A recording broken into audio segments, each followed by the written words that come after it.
I'm gonna take out my glasses. You know why? Because I'm a little blurrier to myself when I do, and I just look better. I look better blurry. Go ahead and blur yourself, blur it for yourself. Um, anyway, I'm being goofy already. Welcome to Walking the Path. I'm so grateful. I'm so grateful and so thankful that you all are coming in. Welcome, welcome, welcome. What's up? Good to see you, Deanna. Hello, hello. Woohoo. Everybody coming in. What? Jake, Kent, everybody. Charlene. Oh, man. Great to see you guys. Welcome, welcome over here in Instagram world. Welcome in Facebook world, YouTube world. This is walking the path of love, because we're in February, the month of love. And so I want to talk to you about love, but this isn't your syrupy, sappy, romantic love. We're going to talk about, hey, brother, we're going to talk about the love that is. I got some downloads. They're coming already. But before I get into that, I got to take a minute and tell you, Alexander the Grateful. Hello, brother. Good to see you.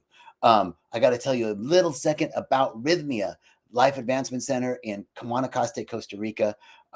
This place is amazing. I know a lot of you from there, and I know there are people that are listening or will be listening on the rebroadcast that want to know a little bit about that. It's a place where you're either a light worker or a light warrior. If you're called to come there, you're a light worker or you're a light warrior. And you come there for 3 reasons: to see who you've become, to merge with your soul, to heal your heart. Charlene wants to go. Come on, check it out. Go check it out. And if you have any questions, you can DM me. But what does it mean to see who you've become? It means to take off the masks that we think we need to be, all the things we think we need to be to get our needs met. We start to really see that. And as we take that off, we lighten up and we merge back to a state of wholeness. We merge with our soul. And when we merge with our soul, we have all these intentions. I want to know my life purpose. I want to know how to write this book. I want to know, is this the right job for me? I want to know what I should be doing. Is this the right relationship for me? And all of those things get solved. All of those things get solved when you merge with your soul. Because when you merge back together to a place of wholeness, you know what you want, you know what you need, you know what you desire, and you know what you deserve. And then there's clarity on the way forward. Doesn't mean that life is perfect. Doesn't mean that there's not questions anymore. It means that you have an internal guidance system, a GPS, a God positioning system, right? That leads you like a school of fish or a flock of birds. They move together, right? There's something in you. And if you're being called, if there's a call there, check it out. And I'm going to answer any questions. Now, there's a call to love. A call to love. That's what the world needs now, is a love, sweet love. Isn't that the truth? Man, what's going on in the world? Do you get discouraged sometimes? Do you get downtrodden with hey, sister, thank you, Roxy. Do you get discouraged with what's going on? It's an interesting thing to witness what's going on in the Middle East, what's going on in the Congo, what's going on in Sudan, what's going on in Russia and Ukraine, what's going on the streets of our own city, what's going on in the houses of government of the United States and in governments all over the world. And it can seem overwhelming. And then I'm going to tell you that the whole world is based on love. The lodestone of life is love. What does that mean? What's a lodestone? A lodestone is a magnetized rock that attracts things to it. The attractor field of the world, of the universe, of the cosmos is love and law. Everything is either love and it's lawful, meaning that there are principles in the universe that operate all the time, always have been, always will be. And so it's all love and law. And in fact, the Course in Miracles says it's either love or fear. The only 2 things that exist are love and fear. And fear is just a call for more love. So how do we move through the world with love in the face of adversity, in the face of people calling us names, in the face of the opinions and judgments of others, in the face of atrocity, in the face of what seems to be hopeless climate change, world, war and the rumors of war and warmongers, right? How do we do that? We are called. You and I are called to be a bridge where more love can enter the world. And I firmly believe 100% deep in my bones that it is through individual transformation that we change the world. And we do that through love. And that love begins with love of ourselves, real self-love, to become more loving in our hearts. I can't see love in the world if I can't love myself. I can't see peace in the world if I can't find peace within myself. So our first call is to find that love and peace within us so that we can end our own inner civil war and begin to be a conduit, a bridge through which more love can enter the world. And guess what? We're not doing it alone. There are one thing I've seen in plant medicine and in deep meditation is that there are beings that don't have bodies. There is something outside of the physical realm. Do you believe that? That there's something outside of just the physical realm. There's something more than just what's physical, what we can touch, taste, see, feel, and what I'm missing a sense here. There's something more than the physical world. And I was in a meeting last night with Reverend Michael and the practitioners from Deanna says yes. I was in this meeting with the practitioners, and one of the practitioners said she called them the weavers.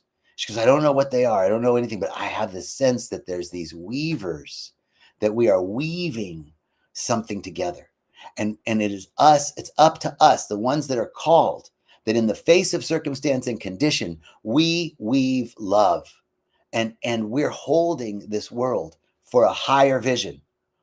Someone's got to have a vision of a world without war. Someone's got to have a dream. That was Martin Luther King Jr.'s speech. I've got a dream, in spite of the circumstance and condition, that there's something, a world where the people that I'm resisting right now, the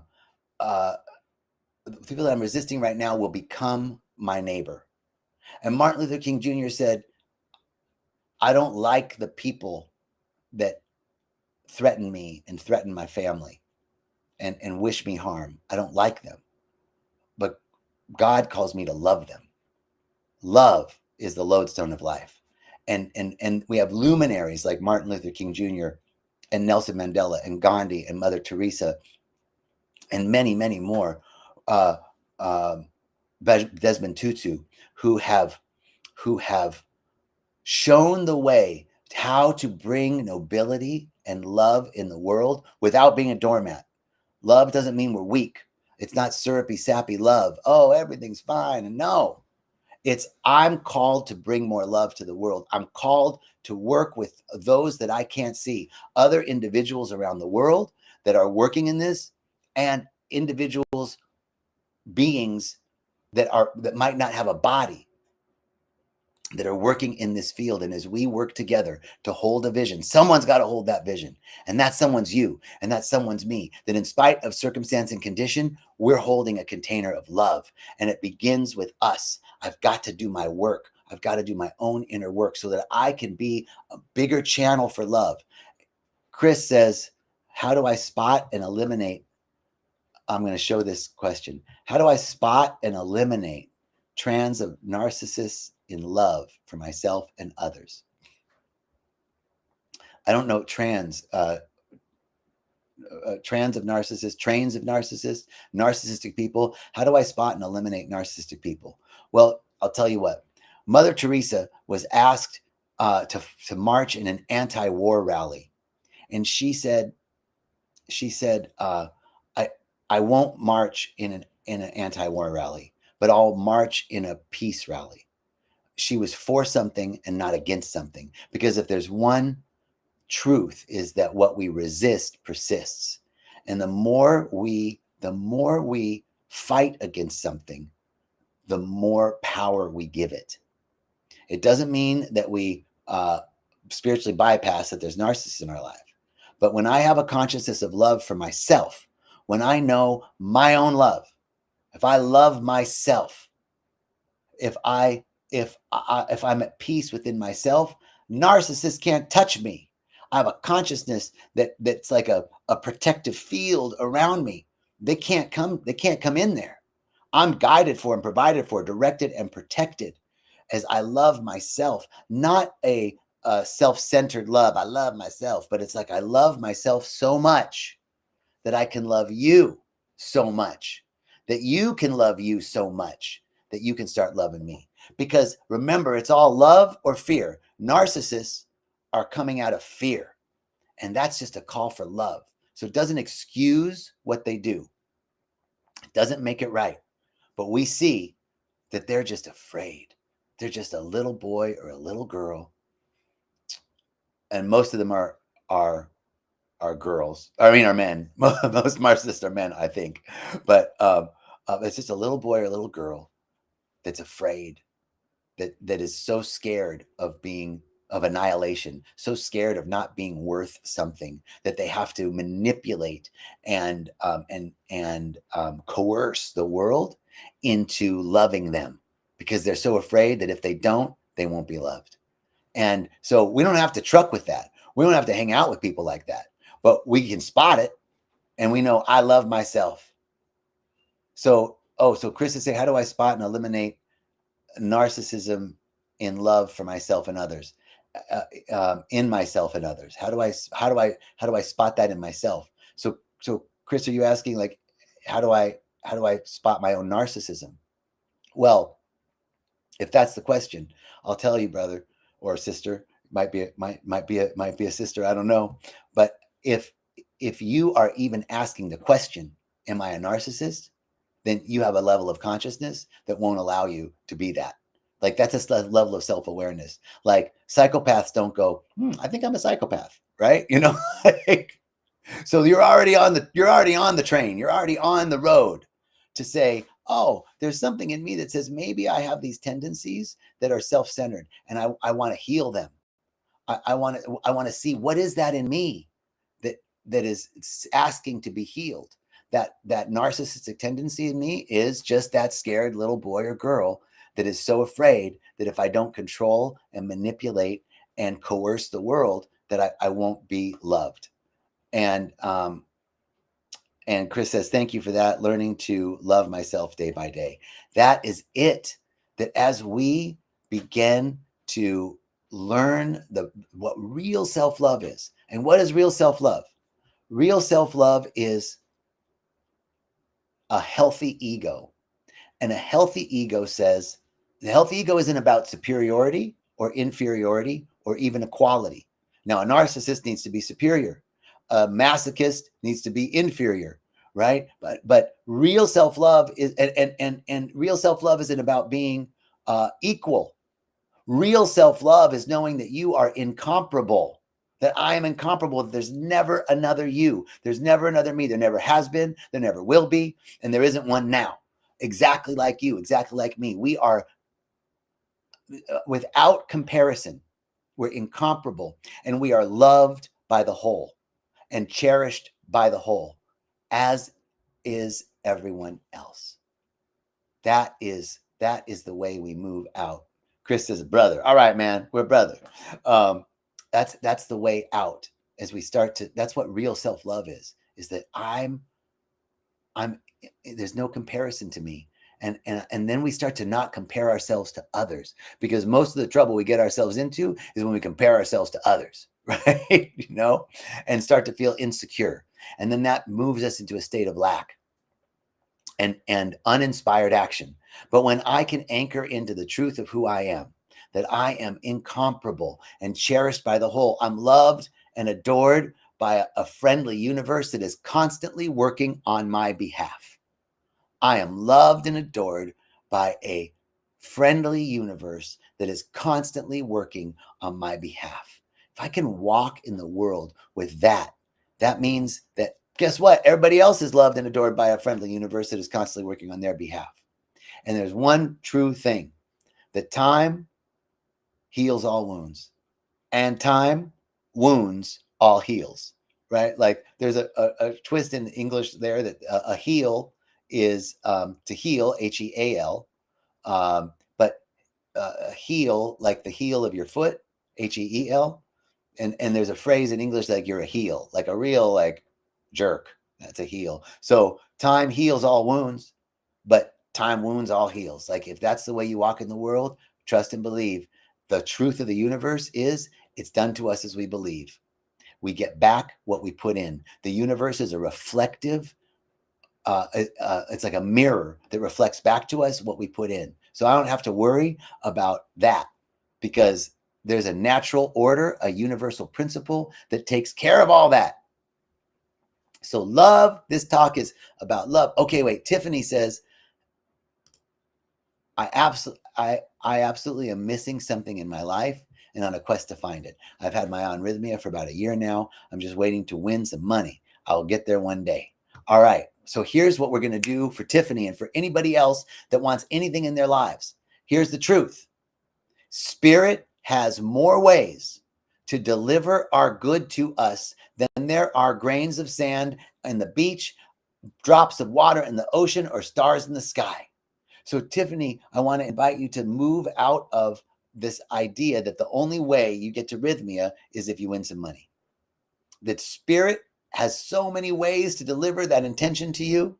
And really, your intention is more than just rythmia. Your intention is, I'm on a quest to find what I feel is missing in my life. And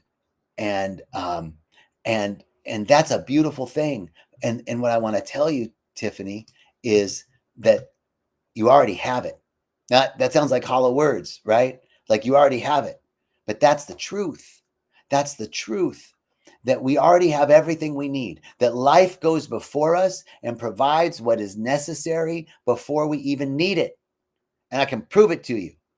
Beautiful man, Brother Ishmael Teta in Ghana said, he said that life goes before you, life goes before itself.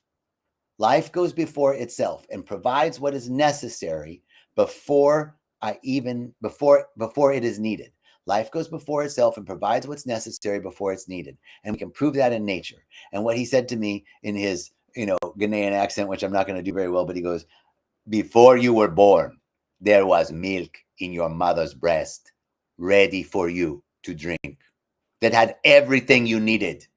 Before you could breathe, before you could use your nostrils and your lungs, there was air waiting for you. So in that idea, life goes before itself and provides what is needed before it is needed, before you need it. And in the Bible, it says, before you ask, it is given. Before you knock, it is answered. This is the principle. And when it's like, it's all right here, but I have this limited perception that I don't have this thing because I think that Spirit's got to deliver this to me in a certain way, or that I'm lacking something. But the truth is that a consciousness of lack begets more lack, and a consciousness of abundance begets more abundance. It's in the Bible also, to he who has, even more shall be given, and to he who has not, even that shall be taken away. So the first thing, Tiffany, is to stop thinking about the problem, that there's something missing in your life, and to start thinking about all the blessings, all the good that's happening in your life, all the things that aren't missing. And when you focus on what's not, all the things that you have instead of what you don't have, more of what you have will show up. And we have a story in the Bible about Jesus. I was just talking to a client today. I get to see clients and work with people on this on a one-on-one basis, which is super cool. And I was telling this one guy about the Sermon on the Mount, where Jesus goes out and he's preaching, and he didn't expect a lot of people to come, and thousands of people came. And then after the sermon, they were kind of like, we need some food. We're hungry. We're in the middle. We followed you out in the middle of nowhere, and we ain't got no food. So Jesus and the disciples had 5 fish and 2 loaves of bread. And that's one of the miracles that Jesus did, right? He fed the many out of nothing. So what did he do? When he saw that there were all these people and they had 5 loaves, 5 fish and 2 loaves, he didn't say, oh shit, there's not enough. He gave thanks for what he had, and it multiplied. This is what we must do, Tiffany, my sister, is we can't focus on what we don't have. We focus on what we have, and what we have multiplies. So even before getting to rythmia, this quest that something's missing in your life, it's a deep sensation that we all have. And rythmia can help you with that. But you can begin today to focus on what you have, that on the all the ways in which your needs are met right now, and watch as more ways for your needs to be met, and stay open and available to unexpected good, unexpected kindness, unexpected love, unexpected generosity, unexpected offers, unexpected prosperity, coming in unexpected ways from unexpected places in my life, in your life, and the life of others. That's from the Oath of Manifestation, written by the Reverend Cheryl Ward from Agape International Spiritual Center in Culver City. Actually, it's in Beverly Hills now, in Los Angeles, California, right? So we want to stay open to all the ways in which our good can be delivered to us. All right. This is my talk today on love number 4. That we begin by loving ourselves. If we want to see love in the world, we have to start with loving ourselves. And we begin by loving ourselves by knowing that we have everything we need already. We know that everything has been given to us. We start to focus on the good. We start to focus on the things that we have. We start to focus on all the ways in which our needs are met, and more of our needs will be met. And when we insulate ourselves against hey, love you too. And we insulate ourselves against narcissists, against warmongers, against people that would do us harm, by loving ourselves first. And when we have a true sense of our self-worth, that I'm incomparable, that there's no comparison to me, then nigh shall come near my dwelling. Nothing can hurt, harm, or endanger me, because I have an atmosphere of love and self-worth and self-value. And narcissists and people that are intending bad things, they don't stand a chance. All right.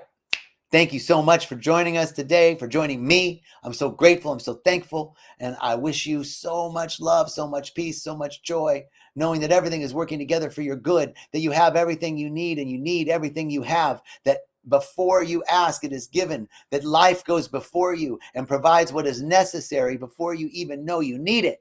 We live in that consciousness of I have. We live in that consciousness of everything's working together for my good. We live in that consciousness that I live in a friendly universe that is constantly providing for me, and I feel it powerfully happening now. And we watch as more good, more love, more beauty, more abundance, more prosperity, more economic well-being, more thriving success, more health and vitality come into our lives than ever before. Amen. And so it is. Boom.